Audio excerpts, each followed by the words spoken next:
Hello guys, সেদিন কিন্তু আমরা চলে গেছিলাম বাড়িতে মানে খাদ্য মেলায়। মেলার এন্ট্রি 10 টাকা করে হলো, টিকিট পেতে পেতে কিন্তু 10 ঘন্টা লেগে গেছিলাম। তারপর মেলায় ঢুকে দেখি মেলা আগুন লেগে গেছে। তারপর দেখি না, ওটা আগুন না, কাকা দোকানে কাবাব বানাচ্ছে। আর তারপর ওদিকে দেখি আইসক্রিমের জন্য দাদাটাও আছে এই মেলায়।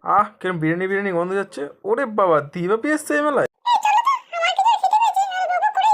আরে কি খাবি বলবি তো, দেখ কত আইটেম এখানে। ফিশ কিউবে যে সাইজটা দেখ একবার। তুই আমাকে এমন দিনে কেন নিয়ে আসলি যে আমি কিছুই খেতে পারবো না? কেন আজ কি? ভেজ। ওহো, আমি তো ভুলে গেছিলাম আজকে আমাদের নিরামিষ। নে কি মিষ্টি খাবি, খা তাহলে।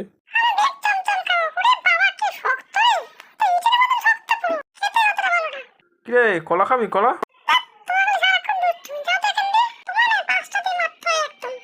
চ একটা ফাংশন দেখি। আরে একটা ফাংশন হচ্ছে না, নিব্বা নিম্বি কি করছে এই দুটো? ওদিকে নিব্বা নিম্বি যা খুশি করুক, দাদা কিন্তু এদিকে ফু দেওয়া ছাড়েনি। তারপর নিয়ে নিলাম দুটো ফিশ ফ্রাই। হু হু হু, কি গরম রে বাবা, মুখটা এক্ষুনি পুড়ে যাচ্ছিল। আর ওইসব নিরামিষ ফিরামিষ গুলি মারো, খাদ্য মেলা খেতে এসেছি, খাবো। ভিডিওটা ভালো লাগলে সাবস্ক্রাইব।